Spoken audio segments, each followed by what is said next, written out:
For those ones who will be traveling to various parts, stations, go well.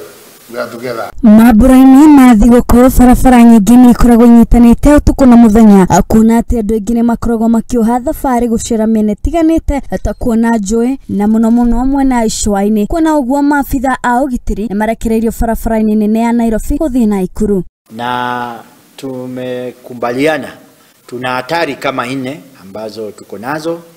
Hatari ya kwanza ni ajali za barabara, kwa sababu barabara itakuwa na watu wengi kutoka Kinungi kwenda mpaka pale Dalamea, kutoka pande ya escarpment Maimayu, na maafisa wetu tumewapa tahadhari na wao watakwenda kujipanga. Kuona atĩ mahinda maya kaunti tiganĩte nĩ ikoragwo ikiamũkĩra ageni kuma mĩena yothe ya bũrũri. Rĩu kaunti ya Naivasha nĩ ĩranĩire ũgitĩri mũiganu wa ageni aya kũhĩtũkĩra maabitha a ũgitĩri.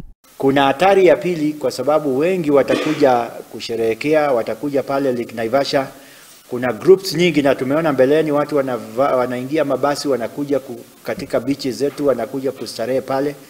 Sisi tumejipanga vile tutaweza kudhibiti kule, tukuwe na askari, na kando na hayo tuhakikishe maji pia kuna usalama.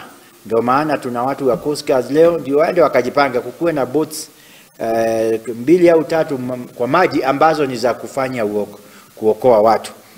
Matongoretio nĩ OCPD wa mwena ũcio Benjamin, maabitha a ũgitĩri nĩ makoretwo makĩũria a Kenya magĩe na wĩrekĩria mambura-inĩ maya ma thigũkũ, mũno arĩa makoragwo magĩkũngũĩra mambura maya o rĩrĩ makoragwo marĩ irabu-inĩ amu mogwati no maingĩ. Kwa kawaida huwa tunafanya kazi na Operation Honda, kwa hivyo tumeshapanga maafisa yetu katika sectors tofauti.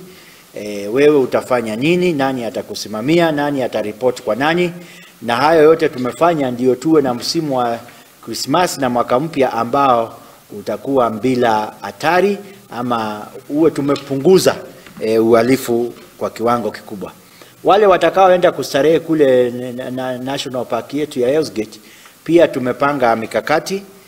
Ofisa ambaye anasimamia kule ametoa tahadhari kwamba kuna simba ambaye ameonekana kule, at least alionekana kwamba kuna makanyango. Ripotera Muthingi TV ni Geto Wairimu wa Kimani.